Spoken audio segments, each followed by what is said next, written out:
স্বর্ণ রাত্রি, শবে বরাতের রাত্রি, রুজি প্রাপ্তের রাত্রি, শবে বরাতের রাত্রি, বিপদ মুক্তির রাত্রি, শবে বরাতের রাত্রি, ক্ষমা প্রার্থনার রাত্রি। এই জন্য আহলুস সুন্নাত ওয়াল জামাত আজকে 14ই শাবান দিবাগত রাত্রি জাগরণ করে তওবা ইস্তিগফার পাঠ করে। আল্লাহুম্মা সাল্লি আলা সাইয়্যিদিনা মাওলানা মুহাম্মাদিন মুআদানিল জুদি ওয়াল কারাম মামবাইল ইলমি ওয়াল হিলমি ওয়াল হিকামি ওয়া আলিহি ওয়া সাহবিহি ওয়া বারিক ওয়া সাল্লিম সালাতাম ওয়া সালামান আলাইকা ইয়া রাসূলুল্লাহ। মুআজ্জাজ উলামায়ে আহলে সুন্নাত ও সম্মানিত উপস্থিতি ও পর্দানশীন ইসলামিক মা ও ভগ্নীগণ, আলহামদুলিল্লাহ, যাবতীয় প্রশংসা মহান রব্বুল আলামিন, মহান স্রষ্টা,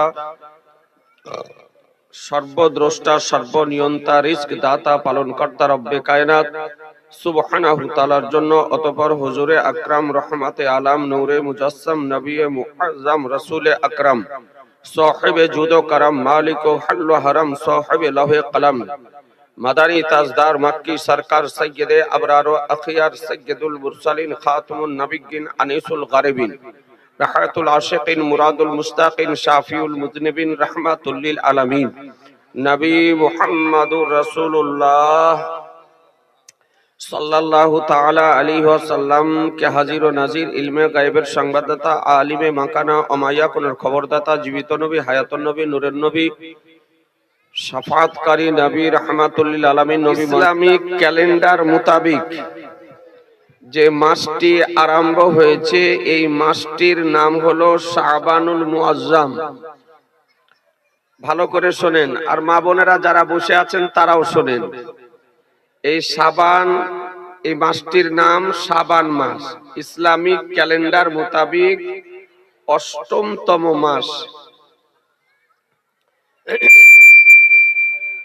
শাবানুল মুআজ্জম, শাবান মাস। আল্লাহ তাআলা আমাদেরকে যে কয়েকটি গুরুত্বপূর্ণ মাস দিয়েছেন, তার মধ্যে একটি মাস হলো শাবান মাস। একে মা বোনেরা গ্রাম্য ভাষাতে শবে বারাতের মাসও বলে। আপনাদের দেশে কি বলে? জি, একটু কথা বলতে হবে। শবে বারাতের মাস।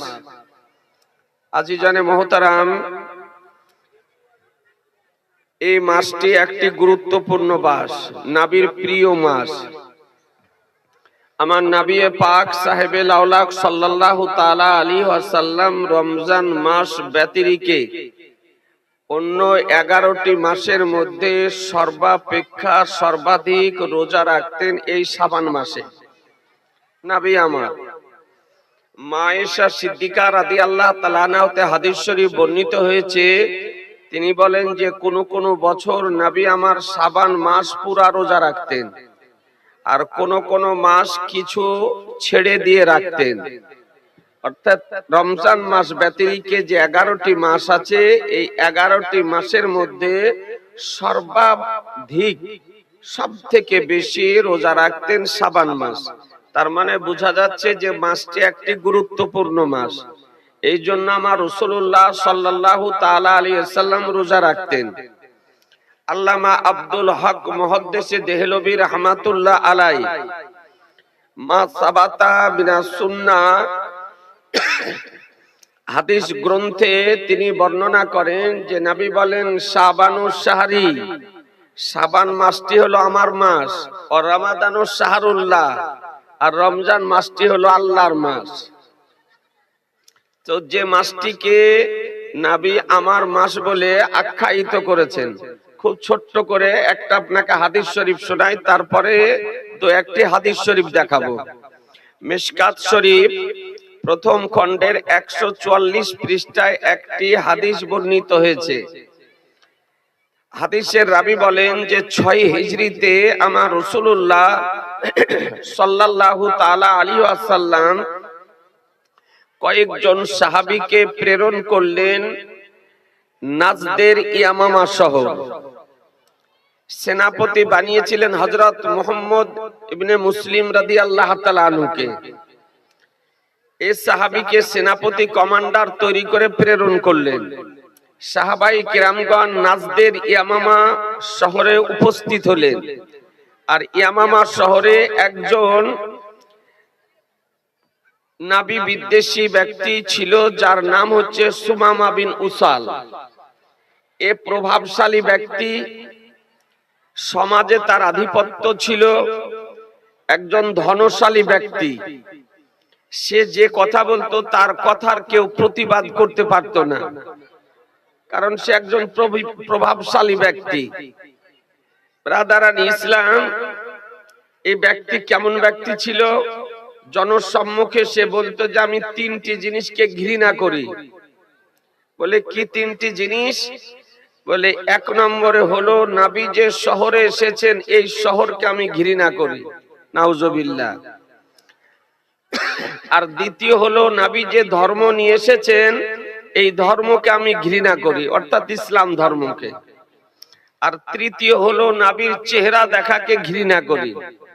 একটু চিন্তা করবেন, অনেক কাফের ছিল কিন্তু তারা এরকম কথা আপনার জনসম্মুখে প্রকাশ করত না। আর এই সুমামা বিন উসাল এইরকম একজন কাফির ছিল, একজন নবী বিদ্বেষী, নবী বিরোধী ব্যক্তি ছিল, যে প্রকাশ্য জনসম্মুখে এ ধরনের ঘৃণিত উক্তি আপনার করত। তো সাহাবাই কেরামগণ যাওয়ার পর ওই সুমামা বিন উসালকে গ্রেফতার করেন। গ্রেফতার করার পর অ্যারেস্ট করে সুমামা বিন উসালকে নিয়ে আসলো। নিয়ে আসার পর মসজিদে নববীতে তাকে বেঁধে রাখা হলো। আমার রহমতুল্লিল আলামিন পয়গম্বর আনিসে বেকাসা সাইয়্যিদে কাউনু মাকা বেকাসু কে কাস বেসাহারু কে সাহারা বেচারু কে চারা গরিবু কে হামি, রহমাতুল্লিল আলামিন নবী আমার এসে দেখতেছেন সুমামা বিন উসালকে বেঁধে রাখা হয়েছে, একজন কট্টর কাফির। আমার নবী মসজিদ প্রবেশ করলেন, নামাজ পড়ে বের হওয়ার সময়তে জিজ্ঞাসা করেন, সুমামা বিন উসাল তুমি কেমন আছো? একটা বন্দী, তাকে বন্দী করে রাখা হয়েছে, একজন কয়েদি, আর তাকে নবী আমার জিজ্ঞাসা করছেন যে কেমন আছো। যখন নবী আমার জিজ্ঞাসা করেছেন কেমন আছো, তো সঙ্গে সঙ্গে সুমামা বিন উসালের চোখ দিয়ে পানি ঝরতে আরম্ভ করেছে, কারণ বাঘ আজ খড়ে পড়ে গিয়েছে। একজন শক্তিশালী ব্যক্তি, প্রভাবশালী ব্যক্তি, আর আজ সে বন্দী হয়ে গিয়েছে। তো সুমামা বিন উসাল বলতেছে, দেখুন আপনি যদি আমাকে হত্যা করেন আমি জানবো যে একজন খুনি ব্যক্তিকে আপনি হত্যা করেছেন। আর দ্বিতীয়, যদি আপনি আমাকে মুক্তি দেওয়ার জন্য অর্থ বরাদ্দ করেন আমি অর্থ পরিশোধ করতে প্রস্তুত আছি, অর্থাৎ অর্থের বিনিময়ে আমি মুক্তি চাই। আর তৃতীয়, আপনি যদি আমাকে ছেড়ে যদি দেন, মুক্তি যদি দেন, তো জানবো যে আপনি আমার উপরে ইহসান করলেন, দয়া করলেন। আমার রহমতুল্লিল আলামিন নবী তার কথা শুনলেন। নবী কথা শুনে নবী আমার চলে গেলেন। প্রথম দিন হলো, দ্বিতীয় দিন একই প্রশ্ন একই উত্তর, তৃতীয় দিন আবার একই প্রশ্ন একই উত্তর। আর এদিকে সাহাবাই কিরামগণ যারা নাজদের ইয়ামামা থেকে সুমামা বিন উসালকে অ্যারেস্ট করে নিয়ে এসেছে, তারা মিয়ান থেকে তরবারিকে বের করে প্রস্তুতি নিয়ে রয়েছেন যে নবীর যদি অর্ডার পেয়ে যায়, অনুমতি যদি পায়, পারমিশন যদি পায়, তো প্রকাশ্য জনসম্মুখে দিবালোকে একে হত্যা করব। কারণ একজন নবীর দুশমন, শত্রু, একে প্রকাশ্য দিবালোকে হত্যা করব। মিয়ান থেকে তরবারি বের করে প্রস্তুতি নিয়ে রয়েছেন। তৃতীয় দিন আমার রহমতুল্লিল আলামিন পয়গম্বর বলেন, সাহাবায়ে কেরামগণ শোনো, আতলিকু সুমামা, বলে সুমামা বিন উসালকে ছেড়ে দাও, সুমামা বিন উসালকে ছেড়ে দাও। একটু চিন্তা করুন, নবীর কি চরিত্র, নবীর কি আদর্শ, নবীর কি আচার আচরণ ব্যবহার যা কি ছিল, একটু লক্ষ্য করুন। সাহাবায়ে কেরামগণ এদিকে তাকে হত্যা করার জন্য প্রস্তুতি নিয়ে রয়েছেন, আর আমার দয়ার নবী বলছেন যে কে ছেড়ে দাও। সাহাবায়ে কেরামগণ জাগতিক দৃষ্টিতে সুমামা বিন উসালকে দেখতেছিল, কিন্তু আমার রাসূলুল্লাহ নবুয়তের দৃষ্টিতে সুমামা বিন উসালের বাহ্যিককেও দেখতেছিলেন, আর সুমামা বিন উসালের দিলের হালাতকে দেখতেছিলেন, দিলের অবস্থাকে দেখতেছিলেন, দিলকে দেখতেছিলেন যে সুমামা বিন উসাল আমার নিকটে বন্দী হয়ে গিয়েছে। সুমামা বিন উসালকে ছেড়ে দেওয়ার পরও সে আর যেতে পারবে না, সে আর যাবে না। নবী আমার নবুয়তের দৃষ্টিতে দেখতেছিলেন, নবীর অর্ডার, নবীর নির্দেশ, সঙ্গে সঙ্গে সুমামা বিন উসালকে ছেড়ে দেওয়া হলো, সুমামা বিন উসালকে মুক্তি দিয়ে দেওয়া হলো। সুমামা বিন উসাল কিছু দূর যাওয়ার পর একটা দেখতেছেন পুকুর, একটা পানি আছে একটা জায়গাতে, তিনি সেখানে গোসল করলেন। গোসল করার পর পোশাক পরিধান করে স্বইচ্ছায় নিজে নিজেই আমার নবীর নিকটে ফিরে আসতেছেন। একটু জোরে বলেন, আর একটু জোরে। সাহাবায়ে কেরামগণকে নিয়ে নবী আমার আলোচনা করতেছেন, আর সুমামা বিন উসাল নবীর নিকটে নিজেই ফিরে আসতেছে। আসার পর বলেন, ইয়া রাসূলুল্লাহ, মায়ের উদর থেকে পৃথিবীতে আসার পর বহু প্রভাবশালী ব্যক্তিকে দেখেছি, বহু মানবকে দেখেছি, বহু জ্ঞানী গুণীকে দেখেছি, তবে ইয়া রাসূলুল্লাহ কসম খোদার আপনার মতন আর দ্বিতীয় ব্যক্তিকে দেখিনি, আপনার মতো আর দ্বিতীয় ব্যক্তিকে দেখিনি। ইয়া রাসূলুল্লাহ আমাকে কালেমা পড়িয়ে মুসলমান বানিয়ে দিন, আমাকে কালেমা পড়িয়ে দিন। সাহাবীদের উপস্থিতিতে আমার রাসূলুল্লাহ সুমামা বিন উসালকে কালেমা পড়াতেছেন, আশহাদু আল্লা ইলাহা ইল্লাল্লাহু ওয়া আশহাদু আন্না মুহাম্মাদান আবদুহু ওয়া রাসূলুহু। কালেমা পড়লেন, মুসলমান হলেন, সাহাবী হলেন। নবীর চেহারাকে দেখতেছেন, নবীর সিরাতকে দেখতেছেন, নবীর সুরাতকে দেখতেছেন, নবীর আকৃতিকে দেখতেছেন। সুমামা বিন উসাল বলেন, ইয়া রাসূলুল্লাহ, জীবনে তিনটি জিনিসকে ঘৃণা করতাম। এক নম্বরে হলো আপনার আগমনের শহর, যে শহরে আপনি এসেছেন, যে শহরে আপনার আগমন, যে শহরে আপনার শুভাগমন, ও হলো মক্কাতুল মুকাররমা। এ বেরাদারান ইসলাম, যে মক্কাতুল মুকাররমার কসম খোদা করেছেন, কোরআন শরীফ উঠিয়ে দেখুন, রব্বুল আলামিন বলেন, লা উকসিমু বিহাযাল বালাদ, বলে আমি আল্লাহ এ শহরের কসম করতেছি।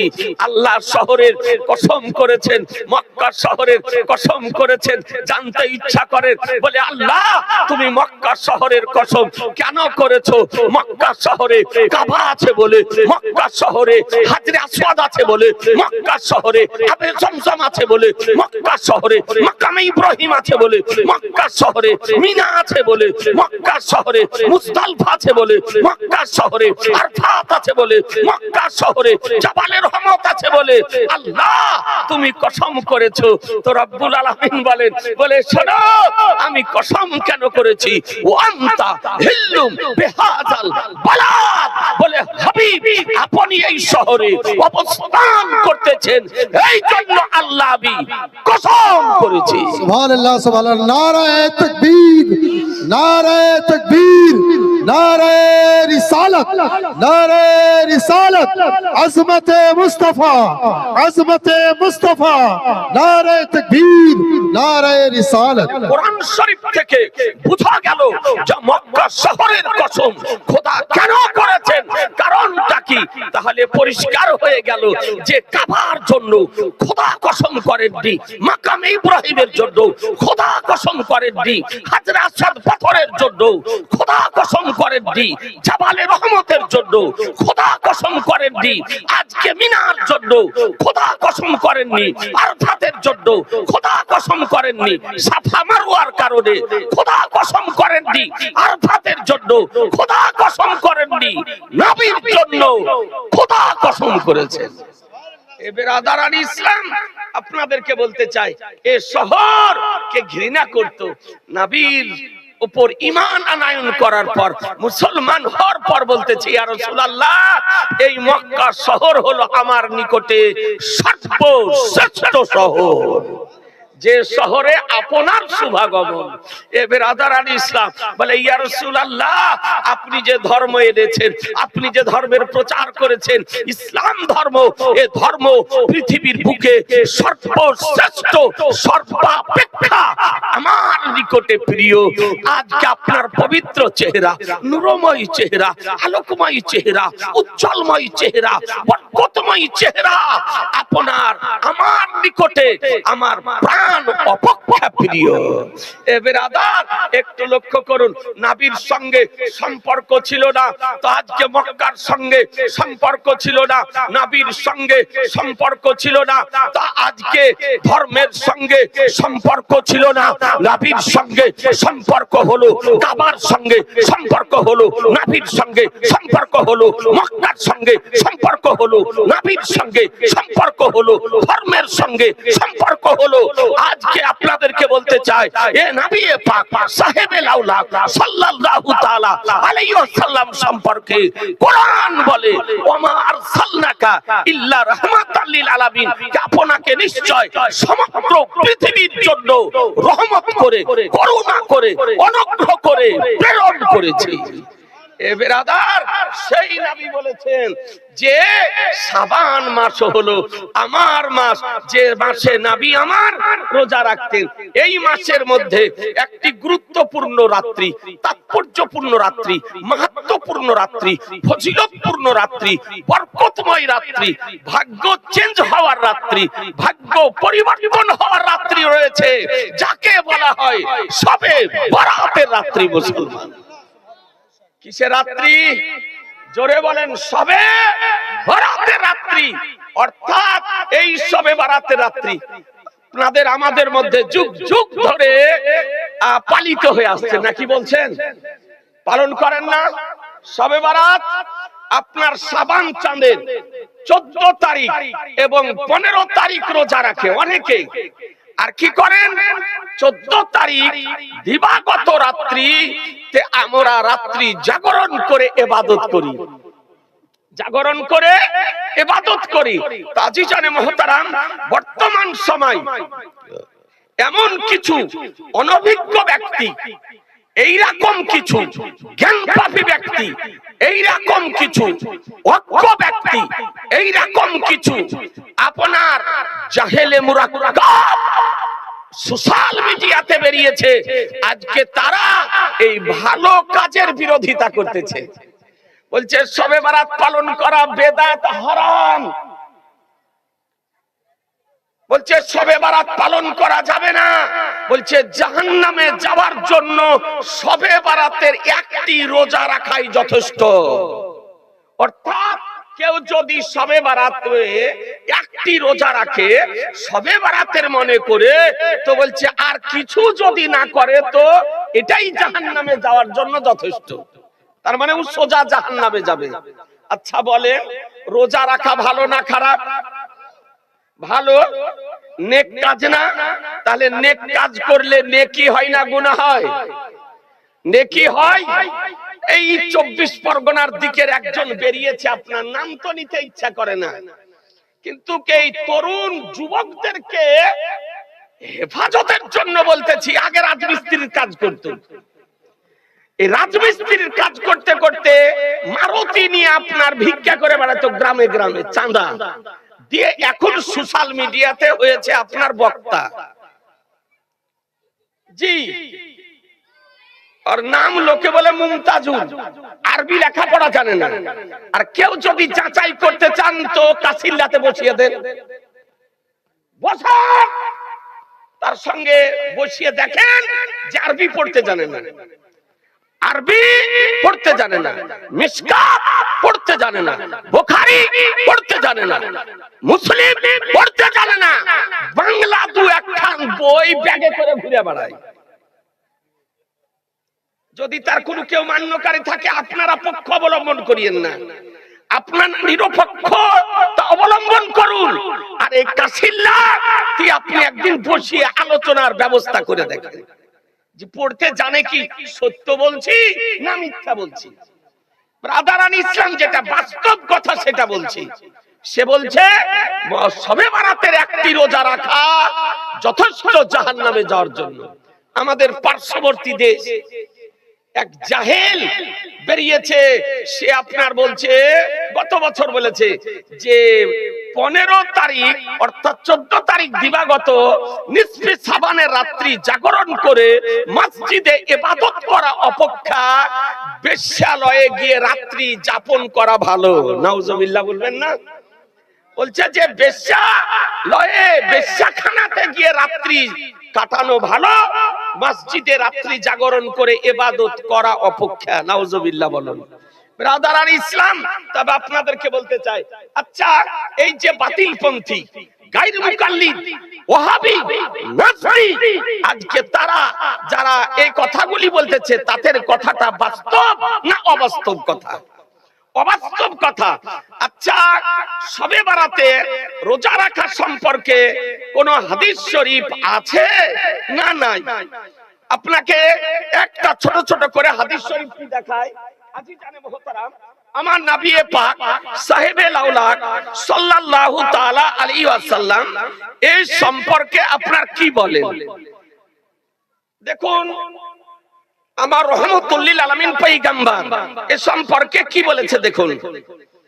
عن علي بن ابي طالب قال قال رسول الله صلى الله عليه وسلم اذا كانت ليله النصف من شعبان فقوموا ليلها وصوموا نهارها فان الله ينزل فيها لغروب الشمس الى السماء الدنيا فيقول على من مستغفر لي فاغفر له على مسترزق فارزقه على مبتلي فاعافيه على كذا حتى يكون রাত্রি শবে বরাতের রাত্রি, রুজি প্রাপ্তের রাত্রি, শবে বরাতের রাত্রি, বিপদ মুক্তির রাত্রি, শবে বরাতের রাত্রি, ক্ষমা প্রার্থনার রাত্রি।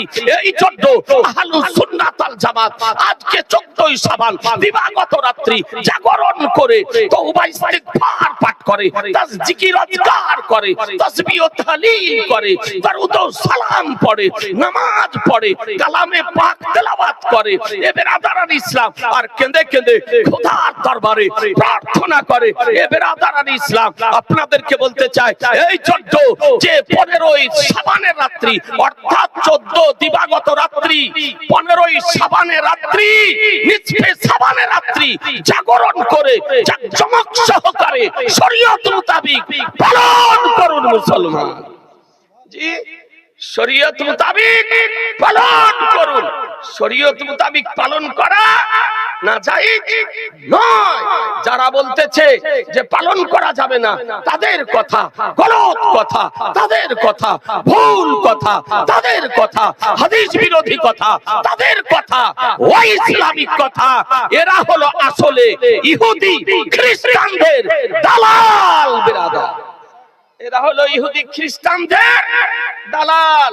আপনাকে আরেকটি হাদিস শরীফ দেখায়। আজিজানে মুহতারাম, আমার নবী পাক সাহেবে লাউলাক সাল্লাল্লাহু তাআলা আলাইহি ওয়াসাল্লাম নবী আমার দেখুন এ সম্পর্কে কি বলেছেন। কারণ এরা আপনার হাদিস পড়তে জানে না। যদি হাদিস পড়তে জানতো তবে এইরকম ঘৃণিত উক্তি আপনার জীবনে করতো না। দেখুন আপনারা শবে বরাতে কবর জিয়ারত করেন না? জোরে বলেন, কবর জিয়ারত করেন না? আমরা কবর জিয়ারত করি না? করি না? করি। এরা কবর জিয়ারতেরও বিরোধী না কি বলছেন? কবর জিয়ারত, মৃত ব্যক্তি পিতা মাতা দাদা দাদি নানা নানি আত্মীয় স্বজন কবরে শায়িত আছে, তাদের জন্য দোয়াটা করতে পর্যন্ত বাধা দেয়। জি, ওই দলে যাওয়া চলবে, ওই বাধা দেওয়া দলে যাওয়া যাবে, সমর্থন করা চলবে, আশ্রয় দেওয়া চলবে, প্রশ্রয় দেওয়া যাবে। সাবধান মুসলমান। দ্বিতীয় হাদিস শুনুন।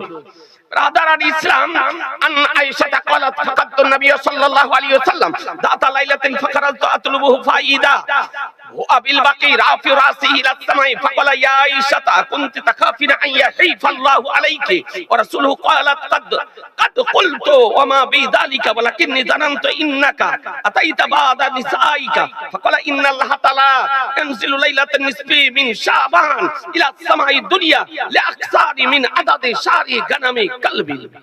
সুবহানাল্লাহ। জোরে বলেন সুবহানাল্লাহ। হাদিসটি কোথায় আছে?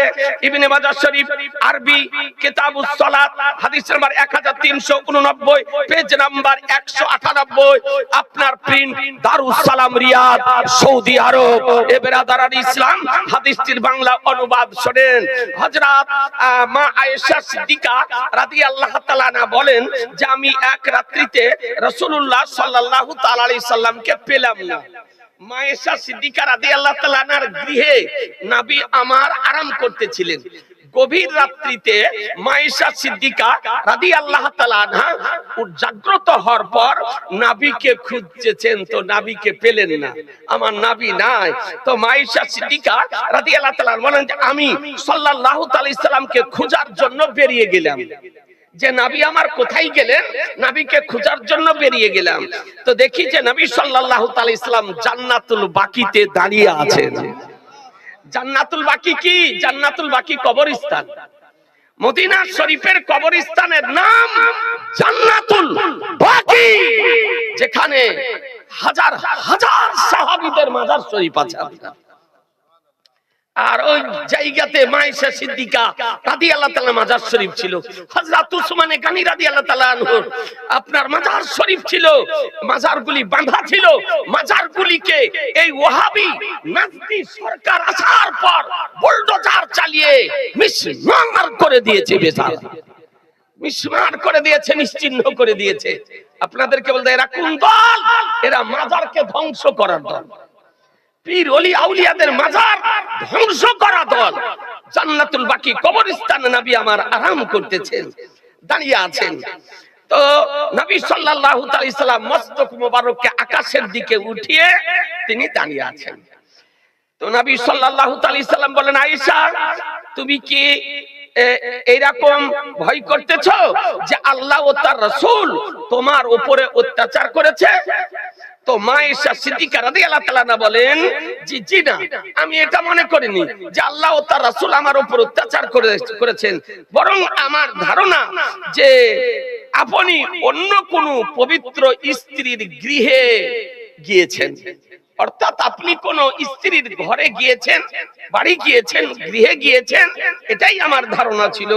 তো নবী সাল্লাল্লাহু আলাইহি সাল্লাম বলেন যে শোনো, আল্লাহ তাআলা শাবান মাসের 15 তারিখে রাত্রিতে আকাশে রহমতের দৃষ্টিপাত করেন এবং বানু কালব গোত্রের বকরির শরীরে যে পশম আছে তা অপেক্ষা নিজ বান্দার গুনাহকে ক্ষমা করেন। অর্থাৎ ওই বানু কালব গোত্রে আপনার বকরি তারা লালন পালন করত। হাদিস শরীফ বলে যে ওই বানু কালব গোত্রের যে বকরি ছিল তার দেহে যে পশম ছিল তার চেয়েও বেশি নিজ উম্মতের গুনাহকে ক্ষমা করে দেন। তাহলে বোঝা গেল যে শবে বরাতের রাত্রিতে কবর জিয়ারত করা জায়েজ মুসলমান, এবং এই রাত্রিতে আল্লাহ তাআলা নিজ বান্দাকে ক্ষমা করে থাকেন। কোরআন বলতেছে মা তাকুমুর রাসূলু ফাখুযুহু ওয়া মা নাহাকুম আনহু ফান্তাহু, রাসূল যা প্রদান করেন তা গ্রহণ করে নাও, তিনি যা বারণ করেন তা থেকে বিরত থাকো মুসলমান। তৃতীয় হাদিস বর্ণিত হয়েছে, আর একটা হাদিস আপনাকে শোনাই, যে হাদিসটি আপনার বর্ণিত হয়েছে ইবনে মাজাহ শরীফে। হাদিস আন্না আবি মুসা আল-আশআরী আন রাসূলিল্লাহ সাল্লাল্লাহু আলাইহি সাল্লাম قال ان الله لا يطلع في ليله النصف من شعبان فيغفر لجميع خلقه الا لمشركين او মুসাহিন। সুবহানাল্লাহ বলেন, জোরে বলেন সুবহানাল্লাহ। এ বেরাদার, এই হাদিস মুখস্থ বলতে পারি, কিন্তু বলার পর কি বলছে এই ওয়াহাবি গায়র মুকাল্লিদ, এক দেড় হাত পাকে ফাঁক করে দাঁড়া, বলছে কোনো হাদিসে নাই, কোনো হাদিসে নাই।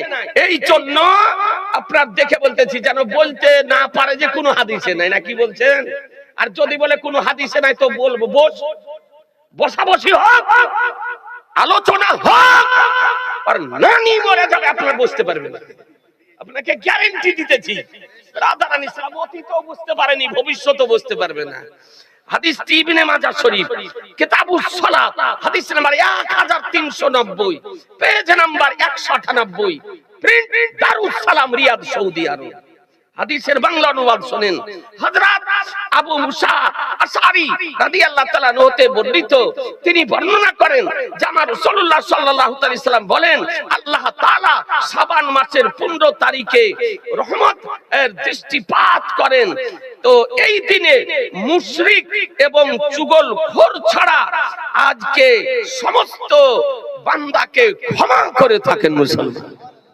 মুশরিককে ক্ষমা করেন না, আর চুগলখোরকে ক্ষমা করেন না। তবে যদি চুগলখোর তওবা যদি করে নেয়, মুশরিক যদি তওবা করে ইসলাম যদি গ্রহণ করে নেয়, তবে ক্ষমা করেন, কিন্তু কোন অবস্থাতে ক্ষমা করেন না। তাহলে বোঝা গেল যে এই রাত্রি কত গুরুত্বপূর্ণ রাত্রি। এই জন্য মহাগ্রন্থে আল্লাহ তাআলা বলেন, ফিহা ইফরাকু কুল্লু আমরিন হাকিম। এই মহামান্বিত রাত্রিতে আল্লাহ তাআলা সমস্ত হিকমতময় কর্মকে বন্টন করে থাকে।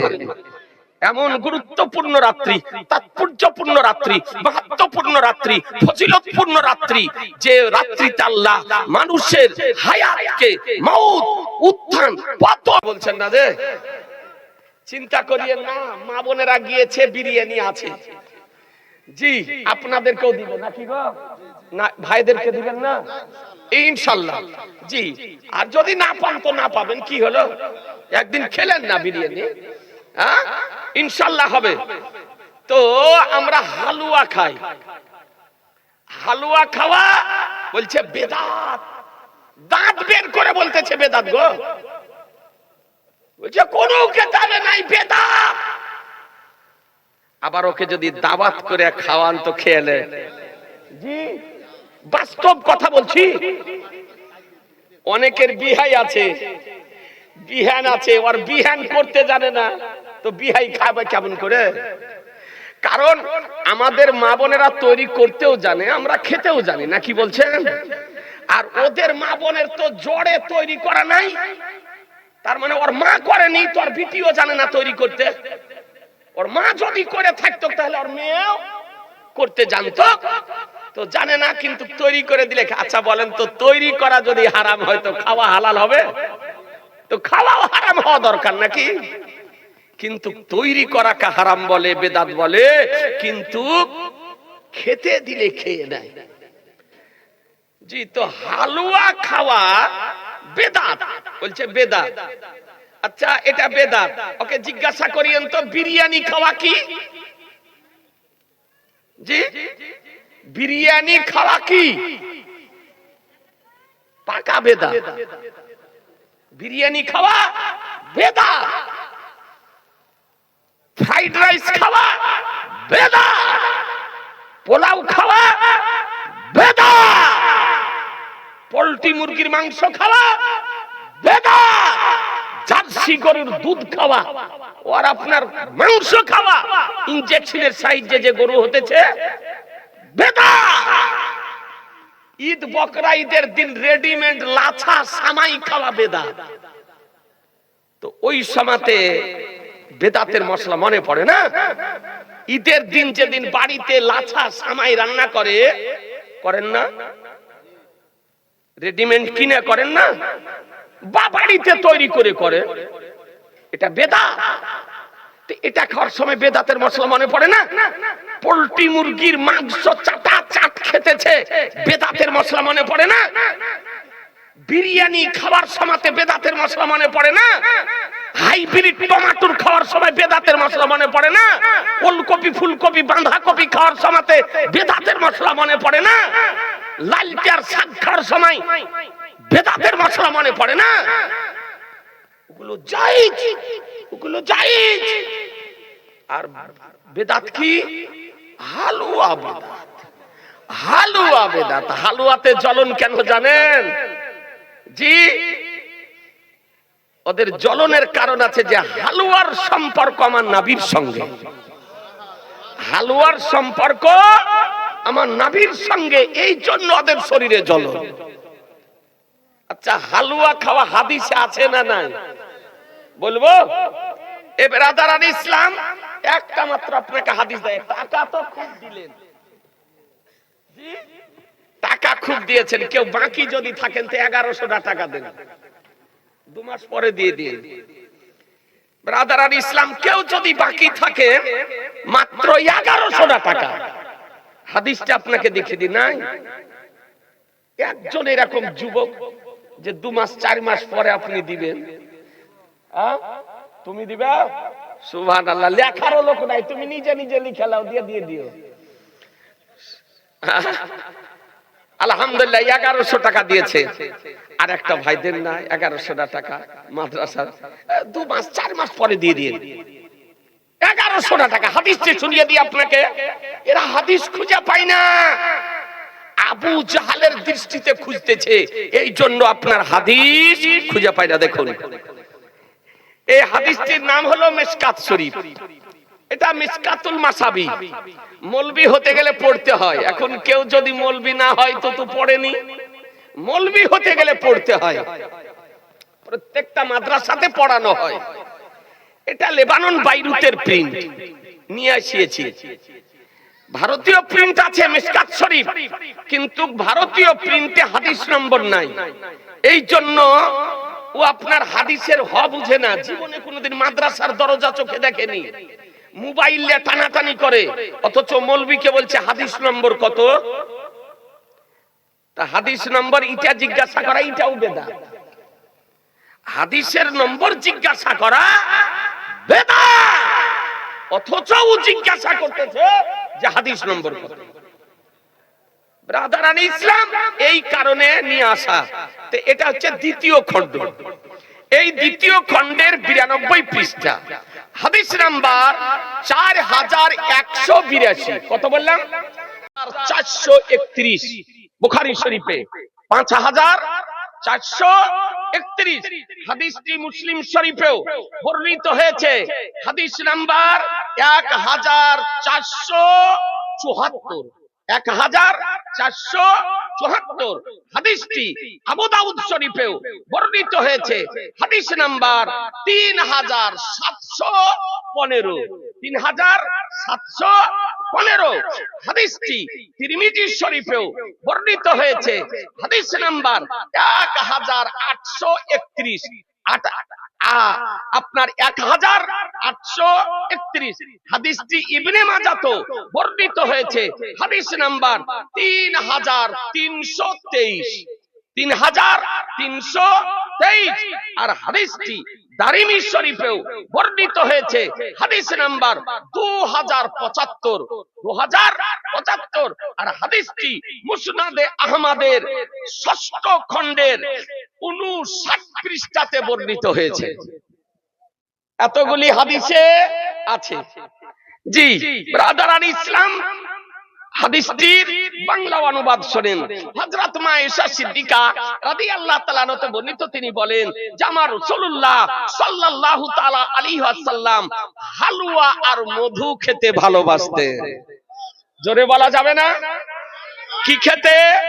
হালুয়া আর মধু খেতে নবী ভালোবাসতেন। বলুন মুসলমান, যেটা নবীর নিকটে প্রিয় সেটা আপনাদের আমাদের নিকটে প্রিয় হওয়া উচিত হবে না? হবে না? জি জি হবে। যেটা নবীর নিকটে প্রিয় সেটা মুমিনের নিকটে প্রিয়। এ বেরাদার, আপনাদেরকে বলতে চাই, হালুয়া খাওয়া বেদাত নয়।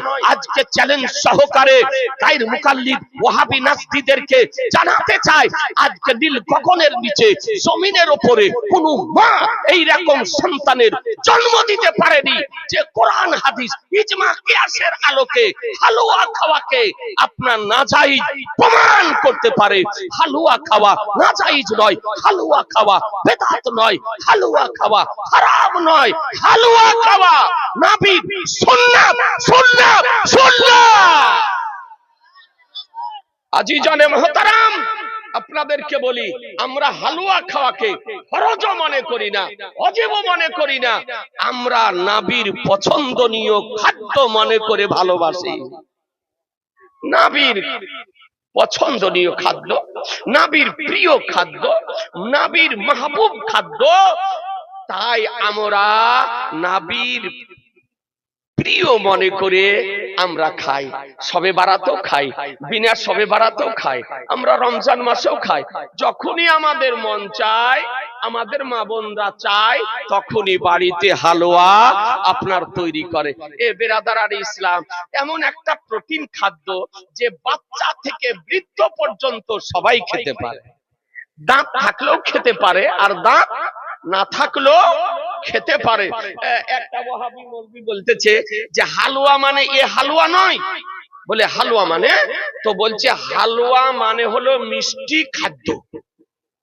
হালুয়া মানে মিষ্টি খাদ্য, আবিধানিক অর্থ হালুয়ার মিষ্টি খাদ্য। আচ্ছা বলেন, আমাদের মা বোনেরা যে তৈরি করে বাড়িতে, কেউ করে আপনার যার যেমন সমর্থন আছে সে তেমন করে। কেউ করে ডিমের হালুয়া, কেউ করে বাদামের হালুয়া, কেউ করে ছোলার হালুয়া, কেউ করে গাজরের হালুয়া, কেউ করে পেঁপের হালুয়া, কেউ করে কুমড়োর হালুয়া, কেউ করে আটার হালুয়া, কেউ করে সুজির হালুয়া, করে না? জি। আচ্ছা, আমাদের মা বোনেরা যেটা করে, এটা লবণাক্ত? লবণাক্ত কি না? টক, তেতো, ঝাল, কি মিষ্টি? তো যদি হালুয়া শব্দের অর্থ আবিধানিক অর্থ হয় মিষ্টি, তাহলে হালুয়াও মিষ্টি। সুতরাং হালুয়া খাওয়াও জায়েজ, জায়েজ, জায়েজ। কোরআন বলতেছে মা তাকুম রাসূলু ফাখুযুহু ওয়া মা নাহাকুম আনহু ফান্তাহু। রাসূল যা প্রদান করেন তা গ্রহণ করে নাও, তিনি যা বারণ করেন তা থেকে বিরত থাকো। আরবিতে বলে হালুয়া, ফার্সিতে বলে হালুয়া, উর্দুতে বলে হালুয়া, হিন্দিতে বলে হালুয়া, বাংলাতে বলে হালুয়া। এ বেরাদারান ইসলাম, আপনাদেরকে বলতে চাই, তাহলে হালুয়া খাওয়া যায়। শবে বারাতে করি কেন?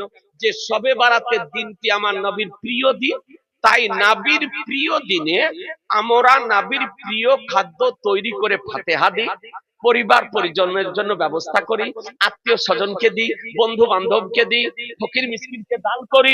আমরা নিজেরা খাই, আমরা ফরজও মনে করি না, ওয়াজিবও মনে করি না, জরুরিও মনে করি না, নবীর পছন্দনীয় মনে করে আমরা তৈরি করি। জি, কথা বোঝা গেল না? এই হালুয়া খেতে যদি কেউ বাধা দেয়, তবে তার বাধা শোনা যাবে? জোরে বলতে হবে যে আজি জানে মোহতারাম, যারা এগুলির বাধা সৃষ্টি করবে, জেনে নিতে হবে এরা নবীর পক্ষের ব্যক্তি নয়, এরা হলো নবীর বিপক্ষের ব্যক্তি, এরা নবীর বিপক্ষের ব্যক্তি। সুতরাং এই বর্তমান পরিস্থিতিতে ঈমানকে সুরক্ষিত রাখার জন্য আজকে একটি আপনাদের যে মাদ্রাসা কায়েম করেছেন, এই মাদ্রাসাকে জীবিত রাখা প্রত্যেকের ধর্মীয়, সামাজিক, নৈতিক দায়িত্ব মুসলমান। এই মাদ্রাসা যদি থাকে, আপনার ঈমান হেফাজতে থাকে। আলেম ওলামা যদি থাকে, আপনাদের ঈমানের হেফাজত করবে, তাহলে মাদ্রাসাটাকে সাহায্য করতে হবে না? হবে না? জি হবে। এ বেরাদারান ইসলাম, আপনাদেরকে বলতে চাই, এ নবী পাক সাহেবে লাউলাক সাল্লাল্লাহু তাআলা আলাইহি ওয়াসাল্লাম এর দেওয়া বিধান মোতাবেক আমরা কর্ম করি। আচ্ছা, আপনাকে কথা বলি, আমরা এই যে কবরটা জিয়ারত করি বললাম, শবে বারাতে কবর জিয়ারত করেন, তো কবর জিয়ারত করাটা হাদিস শরীফে আছে না নাই? কবর জিয়ারত করা চলবে না চলবে না? এবার আদারান ইসলাম, খুব ছোট্ট করে আপনাদেরকে একটা হাদিস শরীফ দেখিয়ে দিই, যে আমার নবী পাক সাহেবে লাউলাক সাল্লাল্লাহু তাআলা আলাইহি ওয়াসাল্লাম এই সম্পর্কে আপনার কি বলেন, যে কবর জিয়ারত করা যাবে না যাবে না? আমার রহমতুল লিল আলামিন পয়গম্বর, দুনু জাহানের মালিক ও মুক্তার নবী আমার কি বলেন দেখুন। আন বুরাইদাতা قال قال رسول الله صلى الله عليه وسلم نهيتكم عن زيارة القبور فزوروها। জোরে বলেন সুবহানাল্লাহ। হাদিসটি কোথায় আছে? Muslim Sharif, Lebanon বাইরুতের print, page number 398, হাদিস নাম্বার 2260। 2260। মুসলিম শরীফ ভারতীয় প্রিন্ট, প্রথম খণ্ড 314 পৃষ্ঠা। মিশকাত শরীফ প্রথম খণ্ড ভারতীয় প্রিন্ট 154 পৃষ্ঠা। হাদিস শরীফ বর্ণিত হয়েছে, একাধিক হাদিস শরীফ। দেখুন হাদিসটির বাংলা অনুবাদ। হযরত বুরাইদা রাদিয়াল্লাহু তাআলা আনহু বলেন যে আমার রাসূলুল্লাহ সাল্লাল্লাহু তাআলা আলাইহি সাল্লাম বলেন, আমি তোমাদেরকে কবর জিয়ারত করতে নিষেধ করেছিলাম, তো তোমরা কবর জিয়ারত করো, কবর জিয়ারত করো। হাদিসটি, এই হাদিসটির মধ্যে আর একটি জিনিস আছে। দেখুন, প্রথমে আল্লাহর নবী সাল্লাল্লাহু আলাইহি সাল্লাম কবর জিয়ারত করতে নিষেধ করেছিলেন। কখন? ইসলামের প্রথম সময়কালে, যখন নতুন ইসলাম ধর্ম সাহাবায়ে কিরামগণ গ্রহণ করতেছিলেন। তো প্রথমে আল্লাহর নবী বললেন যে তোমরা কবর জিয়ারত করো না। কেন? এই যারা নতুন ইসলাম ধর্ম গ্রহণ করতেছিলেন সাহাবীগণ, কারো পিতা কারো মা, তারা কুফর অবস্থায়, মুশরিক অবস্থায় মারা গিয়েছে।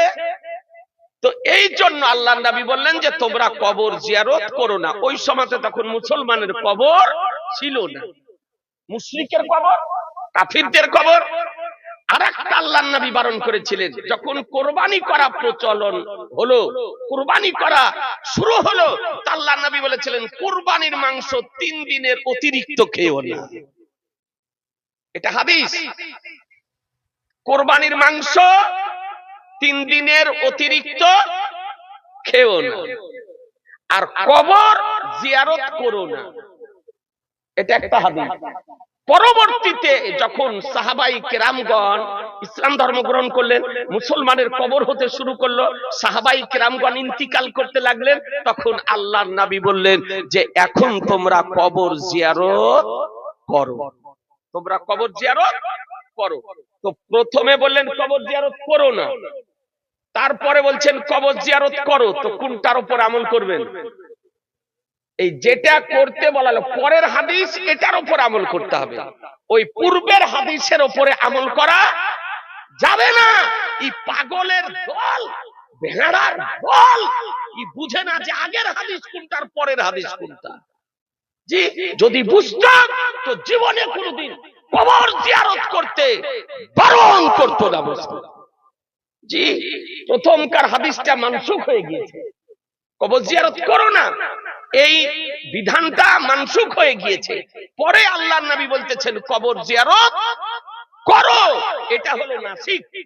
এটার উপর আমল করতে হবে পরের হাদিসের উপরে। আর পূর্বের হাদিসটা আর হুকুম রহিত হয়ে গিয়েছে। হাদিসে আছে কিন্তু তার হুকুম রহিত হয়ে গিয়েছে। কুরবানির মাংস 3 দিনের অতিরিক্ত খেন। এখন বলেন কুরবানির মাংস 5 দিন 7 দিন 10 দিন ধরে মানুষ খায় না? সত্য কথা বলেন। ওই যারা বেদাতের ফতোয়াবাজি করতেছে ওরাও খায় না? বাড়িতে বড় বড় বিহায়ের দেওয়া ফ্রিজ, জি, আর ফ্রিজে মাংস ভরা, আপনার 5 দিন 7 দিন 10 দিন করে আপনার মাংস রেখে খেতেছে, ওই কুরবানির মাংস। তো আল্লাহ নবী বলেছেন 3 দিনের অতিরিক্ত খেও না, এটা প্রথমে বলেছিলেন। পরবর্তীতে আল্লাহ নবী বলেন তোমাদের অংশ থেকে তোমরা যতদিন ইচ্ছা খাও। তোমাদের অংশ থেকে 3 ভাগে বিভক্ত করা মুস্তাহাব, 3 ভাগে বিভক্ত করে 2 ভাগ বিতরণ করা মুস্তাহাব, 1 ভাগ থাকলো। এই অংশ থেকে তুমি 5 দিন 7 দিন 10 দিন যদিন ইচ্ছা তোমার তুমি খাও। তাহলে খেও না 3 দিনের অতিরিক্ত, এর আমলটা রহিত হয়ে গিয়েছে। এটা পূর্বের হাদিস। পরে আল্লাহর নবী বলতেছেন তোমরা তোমাদের অংশ থেকে খাও যতদিন ইচ্ছা, সুতরাং খাও, এটার উপরে আমল করতে হবে। ওই পূর্বের হাদিসটি রহিত হয়ে গিয়েছে, আমল বন্ধ হয়ে গিয়েছে। এ বেরাদারান ইসলাম, আল্লাহর নবী বললেন কবর জিয়ারত করো। তাহলে কবর জিয়ারত করতে হবে না? হবে না। জি হবে। এ বেরাদার, আমরা কবর জিয়ারত করি। আজকে আলহামদুলিল্লাহ শবে বারাতেও কবর জিয়ারত করি, মুহররমেও কবর জিয়ারত করি, ঈদেও কবর জিয়ারত করি, শুক্রবারও কবর জিয়ারত করি। কবর জিয়ারতের জন্য সর্বশ্রেষ্ঠ দিন হলো শুক্রবারের দিন ফজরের নামাজের পর আপনি পিতার কবর জিয়ারত করুন, মায়ের কবর জিয়ারত করুন, আপনি কবরস্থান গিয়ে জিয়ারত করুন, মুসলমানের কবর জিয়ারত করুন। আর যদি শুক্রবার না পারেন, যেদিন পারবেন আপনি গিয়ে কবর জিয়ারত করুন। এ বেরাদার, হাদিসটি হলো মুতলাক। আল্লাহর নবী বলছেন ফাজুরুহা, অর্থাৎ মুসলমানের কবর জিয়ারত করো। আমরা ওলির মাজার জিয়ারতে যাই, পীরের মাজার জিয়ারতে যাই, ওই দাতা বাবার মাজার জিয়ারতে যাই, খাজা বাবার মাজার জিয়ারতে যাই, তো বলছে যে হারাম। আমরাকে বলছে কবর পূজারী। শুনছেন না? বলছে কবর পূজারী। আচ্ছা বলেন, ইমানের সঙ্গে আমরা কবর পূজা করি না জিয়ারত করি? জোরে বলেন। তাহলে আমাদেরকে বলতেছে কবর পূজারী। এই কথাটা সত্য না মিথ্যা? ডাহা মিথ্যা কথা, মিথ্যা অপবাদ লাগাতেছে। আমরা তো পূজার বিরোধিতা করি, যে আল্লাহ ছাড়া অন্য কাউকে সাজদা করা যাবে না, একমাত্র আল্লাহকে সাজদা করা যায়।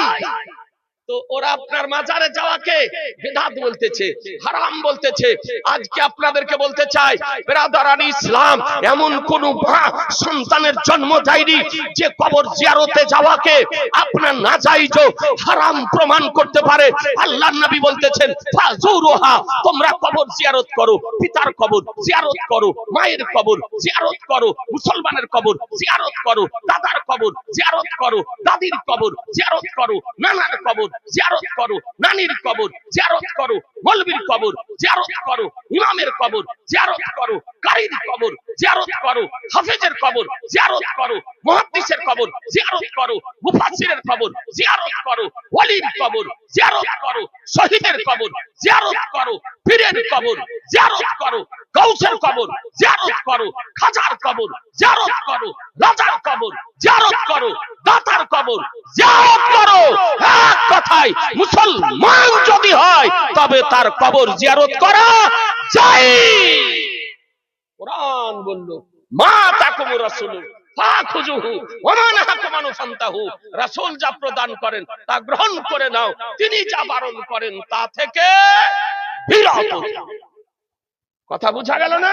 এ বেরাদারান ইসলাম, তাই আপনাদেরকে বলি, সামনে শবে বারাত আসতেছে, কবরও জিয়ারত করুন, আর আপনি শবে বারাত পালন করুন। তবে একটা কথা মনে রাখবেন, আল্লাহর ওলির কবর জিয়ারত করার নিয়মটা কি বলবো? বলছেন না?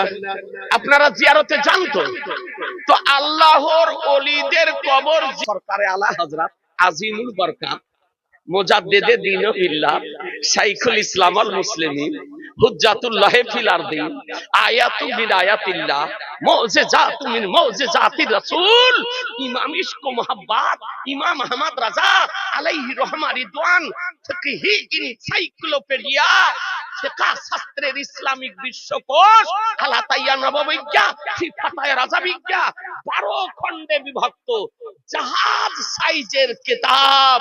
এ বেরাদার, সেই কিতাবের চতুর্থ খণ্ডে বর্ণনা দিতেছে যে কোন পীরের, ওলির, গাউসের, খাজা, রাজা, দাতার কোন আল্লাহর ওলির মাজার যদি জিয়ারতে যান, তো আপনি বাড়ি থেকে যান, ওযু করেন, ওযু করে পায়ের দিক দিয়ে প্রবেশ করেন যদি দরজা থাকে। কোন দিক দিয়ে? পায়ের দিক দিয়ে প্রবেশ করেন। করে ভিতরে যদি জায়গা থাকে তো 4 হাত দূরে দাঁড়ান। কয় হাত? জোরে 4 হাত দূরে দাঁড়ান।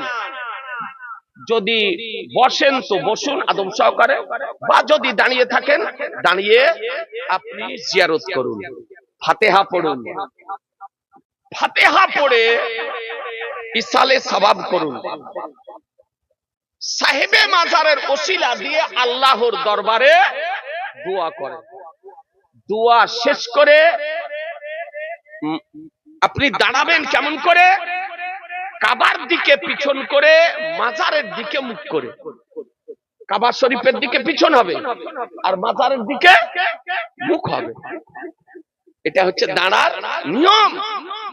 আপনি ফাতোয়ায়ে আলমগীর উঠিয়ে দেখুন, ফাতোয়ার কিতাব উঠিয়ে দেখুন, এটাই মশলা।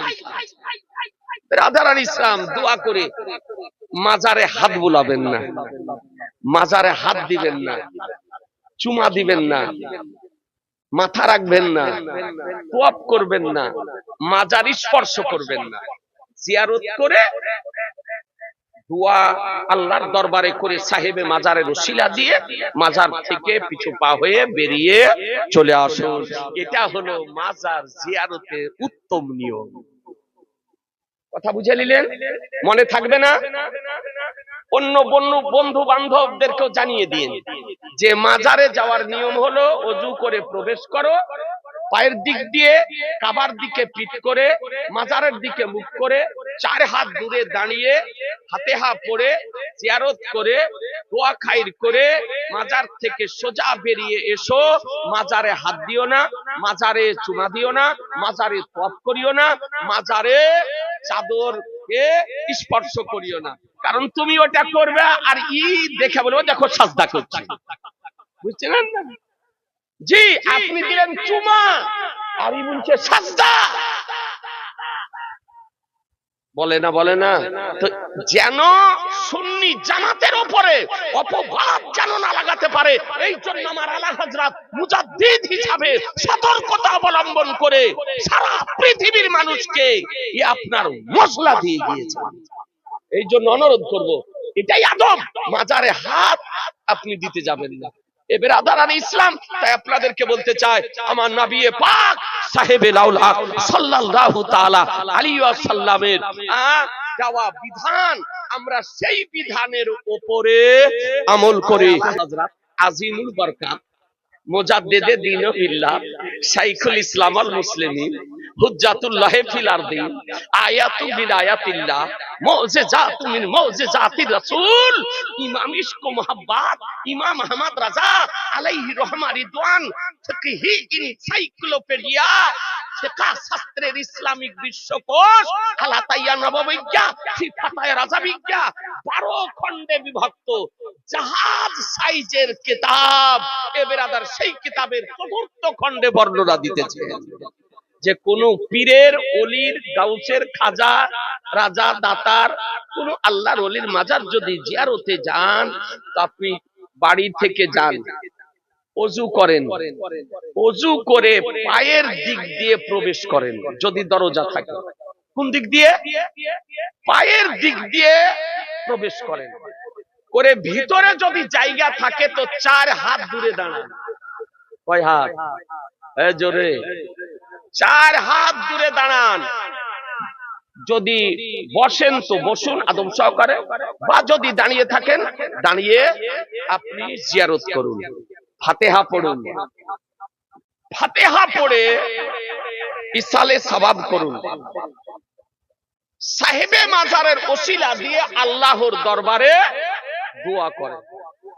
দোয়া শেষ করে আপনি দাঁড়াবেন কেমন করে? কাবার দিকে পিছন করে, মাজারের দিকে মুখ করে। কাবা শরীফের দিকে পিছন হবে আর মাজারের দিকে মুখ হবে। এটা হচ্ছে দাঁড়ার নিয়ম।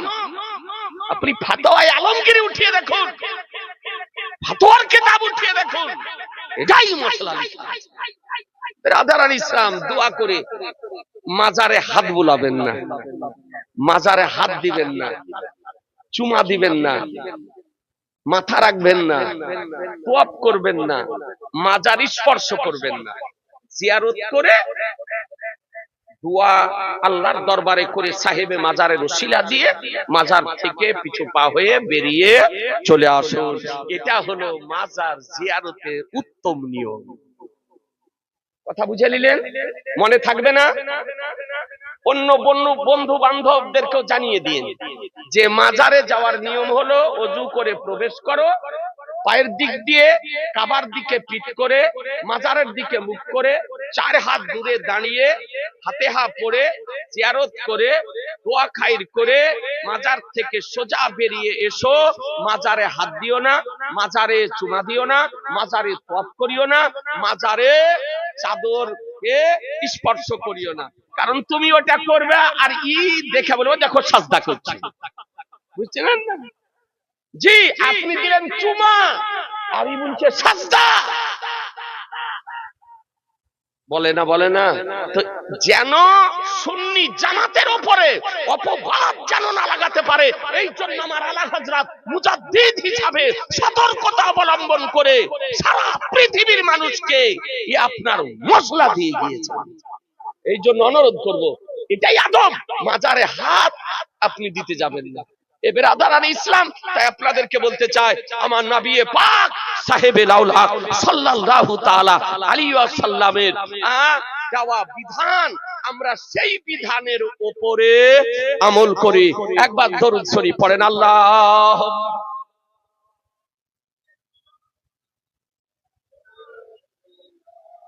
মাওলানা মুহাম্মদ আলালে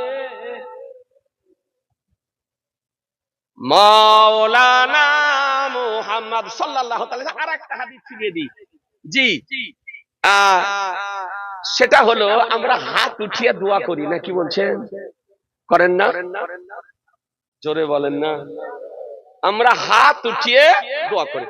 আমরা নামাজের পরে হাত উঠিয়ে দোয়া করি, আজানের পরে হাত উঠিয়ে দোয়া করি, জিয়ারত করার পর হাত উঠিয়ে দোয়া করি, ফাতিহাতে হাত উঠিয়ে দোয়া করি, জালসাতে হাত উঠিয়ে দোয়া করি। আমরা দোয়া যখন করি হাত উঠিয়ে দোয়া করি। তো বলছে যে হাত উঠিয়ে দোয়া করা চলবে না। আমাদের কিছু এরকম তরুণ যুবক, এরা কিছু না বুঝে ওদেরই কথা শুনে নিচ্ছে গো।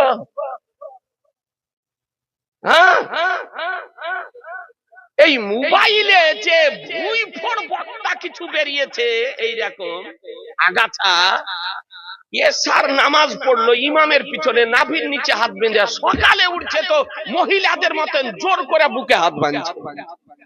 ওর বাপ হানাফি, ওর মা হানাফি, হানাফি ঘরে জন্ম, অথচ ওই ইউটিউবে কোন পাগলের ওয়াজ শুনে আপনার দেখাচ্ছে রাতারাতি চেঞ্জ। এই জন্য নিজের মশলা নিজে জানার দরকার আছে না নাই?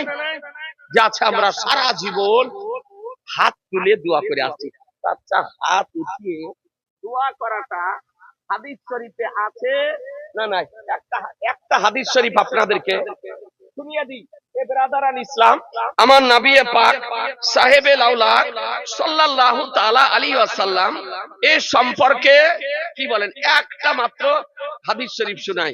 দেখুন, শোনাবো?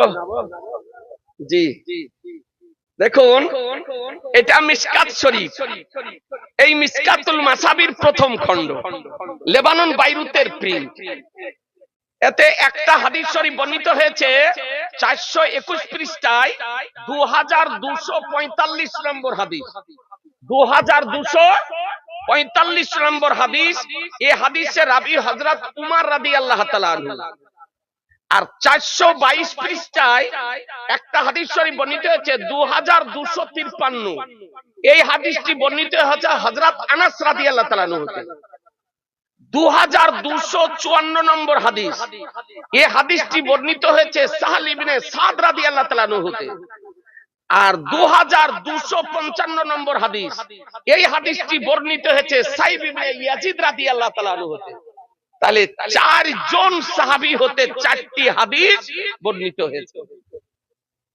একটা হাদিস শুনাই ব্রাদারান ইসলাম, আন সাইব ইবনে ইয়াজিদ আন আবিহি আন্না নবী সাল্লাল্লাহু আলাইহি সাল্লাম কানা ইদা দা ফারাফা ইয়াদাইহি মাসাহা ওয়াজহাহু বিয়াদাইহি।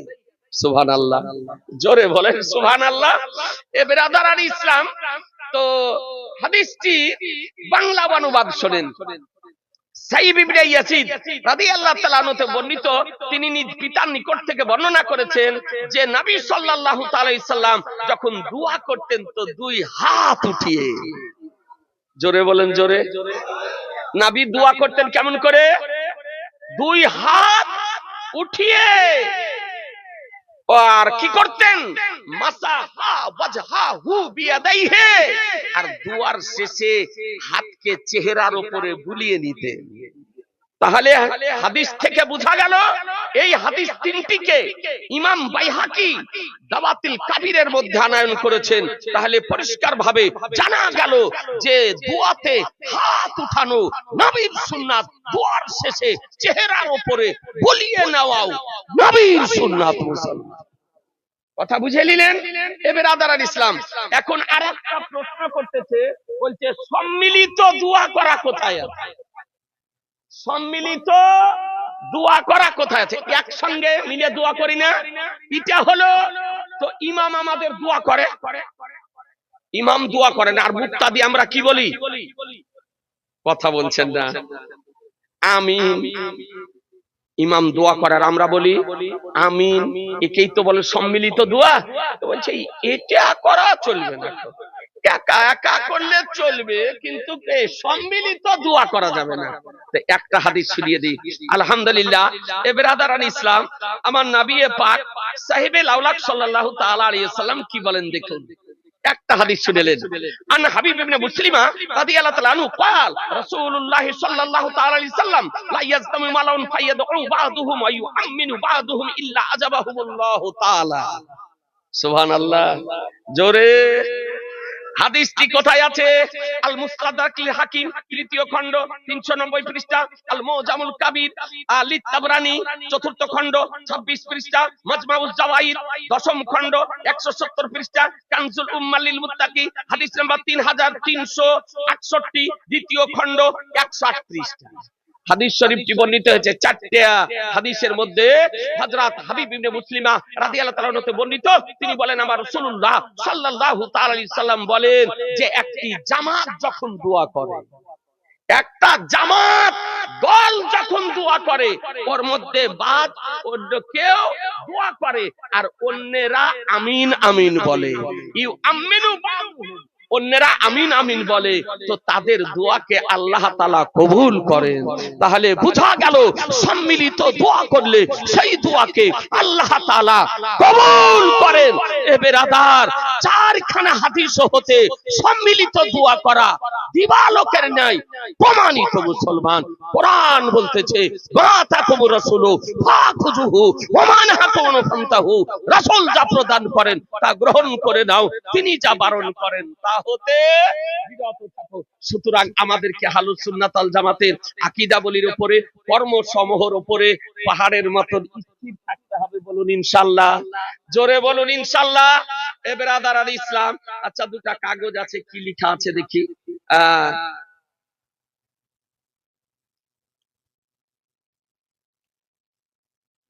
ব্রাদার আল ইসলাম, প্রশ্ন, কাবা ঘরের ইমাম সুন্নি ওয়াহাবি,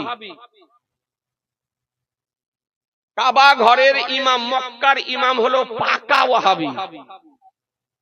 কি পাকা ওয়াহাবি? তার জ্বলন্ত প্রমাণ তারা তাওয়াসসুল বিল আম্বিয়া, তাওয়াসসুল বিল আউলিয়া কে তারা অস্বীকার করে। আপনারা তাদের কুফরি আকীদা আছে, কোরআন বিরোধী আকীদা, হাদিস বিরোধী আকীদা। এরা হলো আপনার ওয়াহাবি। মক্কারও ইমাম ওয়াহাবি, মদিনা শরীফ মসজিদে নববীর ইমাম ওয়াহাবি। এই জন্য উমরাতে যদি যান, হজে যদি যান, তো ইমামের পিছনে নামাজ পড়বেন না, একা একা নামাজ পড়বেন। কথা বুঝে নিলেন ব্রাদার আল ইসলাম? আচ্ছা, আমাদের গ্রামে ওয়াহাবিরা মাংস বিক্রি করতে আসে, তাদের কাছ থেকে মাংস কিনে খাওয়া যাবে কি? জি না। কোন ওয়াহাবি, দেওবন্দি, তাবলিগি, জামাতি, কাদিয়ানি, ওয়াহাবি, নাচরানি, ফারাজি, আহলে হাদিস কেউ যদি মাংস বিক্রি আপনার কাছে করতে আসে, তাদের জবাকৃত পশুর মাংস খাওয়া যাবে না, তাদের কাছ থেকে মাংস আপনার নেওয়াও যাবে না। এটাই শরীয়তের আপনার বিধান। হুজুর, আমি আমার সহ আমাদের গ্রামের অনেক যুবক হাত দিয়ে জেনা করেছি এবং করছি, কোনো মতেই ছাড়তে পারছি না। কি করে এই জেনা থেকে মুক্ত পাবো? দেখুন, হস্তমৈথুন করা হারাম, হস্তমৈথুন করা হারাম, হাত দিয়ে জেনা করা হারাম। যদি কোনো ব্যক্তি করে তওবা ইস্তেগফার পাঠ করুন, আর যদি কোনো অসুখ থাকে তাহলে ডাক্তার দেখান। আর বেশি বেশি করে তওবা ইস্তেগফার পড়ুন, মরণকে ভয় করুন, কবরের কথা স্মরণ করুন, গুনাহ থেকে আপনি বিরত থাকবেন। মউতের কথা স্মরণ করেন, আপনি থাকবেন, অনেক বিরত থাকবেন। সুতরাং জেনা হচ্ছে হারাম গুনাহ, সুতরাং জেনা করা মহাপাপ, মহাপাপ। সুতরাং এ থেকে বিরত থাকুন। আচ্ছা, বেরাদবি কি লিখেছে গো? বেরাদবি করে থাকলে, ও বেয়াদবি করে থাকলে মাফ করবেন। আসসালামু আলাইকুম। ওয়ালাইকুম আসসালাম। শাবান মাসের চাঁদে 9 তারিখে মরা মানুষের জন্য শবে বারাত করা যাবে কি? জি না। শবে বারাতের সম্পর্ক মৃত ব্যক্তির সঙ্গে আপনার কোন রকমের সম্পর্ক নেই। এই বেটা একটু এটা করো তো, এমনি একটু রেকর্ডিং করে রাখো। 0786 লকডাউন লেগে যাবে, এমনি রেকর্ডিং করে রাখো, ফাইলে নাহি মেমোরিতে, ভিডিও রেকর্ডিং করে। ব্রাদার আল ইসলাম, তো শাবান, প্রথম প্রশ্ন, শাবান মাসের চাঁদে 9 তারিখে মরা মানুষের জন্য লও শবে বারাত করা যাবে কি? জি না। লও শবে বারাত করা, শবে বারাত 9 তারিখও নয়, 7 তারিখও। শবে বারাত কত তারিখে? 14 তারিখ দিবাগত রাত্রি, 14 তারিখ 15 তারিখ হচ্ছে শবে বারাত। আপনার বাবা মারা যাক, মা মারা যাক, যেই মারা যাক না কেন, আপনার শবে বারাত, ওই লও শবে বারাত করা যাবে না। আপনি দোয়া করবেন, তাতে কোনো অসুবিধা নাই। এটা মা বোনদের কাজ, এটা মা বোনদের, এটা কুসংস্কার একটা, যে ছেলে মারা গেলে, বাবা মারা গেলে লও শবে বারাত করতে হয়। এর কোনো অস্তিত্ব শরীয়তে নাই। শবে বারাতের সঙ্গে লও শবে বারাতের কোনো সম্পর্ক নাই, আপনার করাও যাবে না। আচ্ছা, স্বামী স্ত্রীর মধ্যে হাসি মজাকে একে অপরকে তালাক বললে কি তালাক হবে কি হবে না? এর কোন পরামর্শ আছে কি? সে হাসি মজাকে হোক আর রাগ করে হোক, যদি কেউ স্ত্রীকে তালাক দেয়, 1 তালাক যদি দেয় তো 1 তালাক হবে, 2 তালাক যদি দেয় তো 2 তালাক হবে, 3 তালাক যদি দেয় তো 3 তালাকই হবে। কথা বুঝে নিলেন? কেউ যদি বলে হাসি মজাকে ওকে জবাই করে দিয়েছি, মার্ডার করে দিয়েছি, তোকে জজ ছেড়ে দিবে? জি না। হাসি মজাকেও তালাক দিলে তালাক হবে, আর রাগ করেও তালাক দিলে তালাক আপনার হয়ে যাবে। নতুন কবর তাড়াতাড়ি ভেঙে বসে যাওয়া ভালো নাকি অনেক দিন দাঁড়িয়ে থাকা ভালো? দেখুন, এটা কোন প্রশ্ন হলো? আপনি মাটি দিলেন, কোন কবর হয়তো তাড়াতাড়িও ধসে যেতে পারে, কোন কবর কিছুদিন পরেও ধসতে পারে। ও তো ধসবেই, মাটি নিচে আপনি বাঁশ দিয়েছেন, এটা তো ধসবে। আচ্ছা, ফরজ গোসলের ওযু কয়টি ও কি কি? দেখুন, ফরজ গোসলের আপনার ওযু না, প্রথম ফরজ গোসলের নিয়ম হচ্ছে যে 3 বার কুল্লি করা। 3 বার কি করা? কোন জায়গাতে, শরীরের কোন জায়গাতে নাপাক যদি থাকে তাহলে নাপাকটা ধৌত করে দিলেন, দিয়ে 3 বার কুল্লি করলেন, আর 3 বার নাকে পানি চড়ালেন। তারপরে পুরো নামাজের মতন করে ওযু করা, এটা মুস্তাহাব। নামাজে যেমন ওযু করেন ওই রকম ওযু করে নিয়ে দিয়ে পুরো শরীরে পানি প্রবাহিত করা, ধৌত করা, এটা হলো ফরজ গোসলের নিয়ম। আচ্ছা, পীর সাহেবের পায়ে চুমু দেওয়া যাবে কি? কারণ আমাদের পার্শ্ববর্তী এলাকাতে পীর আছে, তিনার পায়ে অনেকে চুম্বন দেন। দেখুন, অরিজিনাল পীর যদি হয়, খাঁটি পীর যদি হয়, পীর ওলি, আলেমে হাক্কানি, আলেমে রব্বানি, ওস্তাদ, তারপরে বাবা মা, এদের হাতে পায়ে চুমা দেওয়া যায়। শুধু পীরের নয়, পীর, ওলি, আউলিয়া, বাবা মা, তারপরে ওস্তাদ, আলিমে রব্বানি, আলেমে হাক্কানি, এদেরও হাতে এবং কদমে উট দিয়ে চুমা দেওয়া যায়। আচ্ছা, আমি সুন্নি জামাতের এবং আমার কিছু বন্ধু আছে যারা ওয়াহাবি, যদি তাদের কোনো আত্মীয় মারা যায় তাহলে কি আজই জানাজাতে অংশগ্রহণ করতে পারবো? জি না। আপনার যেমনই আত্মীয় হোক, যদি ওহাবি যদি হয়, নাসবি যদি হয়, তারপরে আহলে হাদিস যদি হয়, দেওবন্দি যদি হয়, তাবলিগি যদি হয়, তাদের কুফরি আকীদা যদি থাকে, তবে তাদের জানাজার নামাজ পড়া যাবে না, আর তাদের জানাজাতে অংশগ্রহণ করাও যাবে না, আর তাদের পিছনেও নামাজ পড়া আপনার যাবে না। সুতরাং আপনাদেরকে অনুরোধ করি এই মশলাগুলির উপরে অবশ্যই জানতে চেয়েছেন ভালো। আর একটা ভাই মশলা কাগজ লিখেছিলেন, তো কাগজটা হারিয়ে কোথায় গেল নাকি, যে সুন্নি ওয়াহাবির ছেলেমেয়ের বিবাহ পড়ানো জায়েজ কিনা। জি না, ওয়াহাবি এবং সুন্নি ছেলেমেয়ের বিবাহ সুন্নি মুতাবিক পড়ান, আর যেমন মুতাবিকই পড়ানো, বিবাহ হবে না, বিবাহ পড়ানো জায়েজ নয়। আর একটা মশলা জিজ্ঞাসা করেছেন যে মেয়েরা যদি ডিভোর্স যদি দেয়, তালাক যদি দেয় ছেলেকে, তবে তালাক হবে কিনা। মনে রাখবেন, একজন মেয়ে তালাকের মালিক নয়, তালাকের মালিক হলো স্বামী। তালাকের মালিককে স্বামী। কোন মহিলা যদি তার স্বামীকে 112 ডিভোর্স যদি করে, তালাক যদি দেয়, তো তালাক হবে না, ওরই ও আপনার স্ত্রী হয়ে থাকবে। সুতরাং স্বামী তালাক দিলে তালাক হবে, তারপরে ইদ্যত অতিবাহিত করে অন্য জায়গাতে বিবাহ করতে পারে। তাই বলে মেয়ে স্বামীকে ডিভোর্স করে দিয়ে অন্য জায়গাতে বিবাহ করলে বিবাহ হবে না, আর সারা জীবন জেনা হবে। সুতরাং মেয়ের ডিভোর্স শরীয়তে আপনার জায়েজ নয়। যাক ব্রাদারান ইসলাম, এখানেই আমার আলোচনার সমাপ্তি ঘোষণা করছি, কারণ বিরিয়ানি ঠান্ডা হয়ে গেল, আপনারাও কষ্ট পেলেন। আর जाने रहमान पे लाखों सलाम।